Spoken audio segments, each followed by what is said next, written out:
ഡൽഹി ടെസ്റ്റിൽ വെസ്റ്റ് ഇൻഡീസിനെ എറിഞ്ഞിടാൻ ലക്ഷ്യമിട്ട് ഇന്ത്യ മൂന്നാം ദിനം 4-ന് 140 റൺസിൽ വിൻഡീസ് ബാറ്റിംഗ് പുനരാരംഭിക്കും. ഇന്ത്യക്കായി രവീന്ദ്ര ജഡേജ 3 വിക്കറ്റ് നേടി 31 റൺസ് എടുത്ത ഷായ് ഹോപ്പും 14 റൺസ് എടുത്ത കെവിൻ ഇംലാച്ചുമാണ് കളത്തിലുള്ളത്. ഒന്നാം ഇന്നിംഗ്സ് ഇന്ത്യ 518 റൺസിനാണ് ഡിക്ലെയർ ചെയ്തത്. നിലവിൽ വിൻഡീസ് 378 റൺസിന് പിന്നിലാണ്.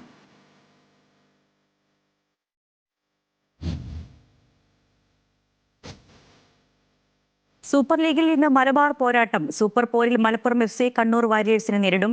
പയ്യനാട് സ്റ്റേഡിയത്തിൽ വൈകിട്ട് 7:30-ക്കാണ് മത്സരം. സീസണിൽ ജയത്തുടർച്ച ലക്ഷ്യമിട്ടാണ് മലപ്പുറവും കണ്ണൂരും ഇറങ്ങുന്നത്.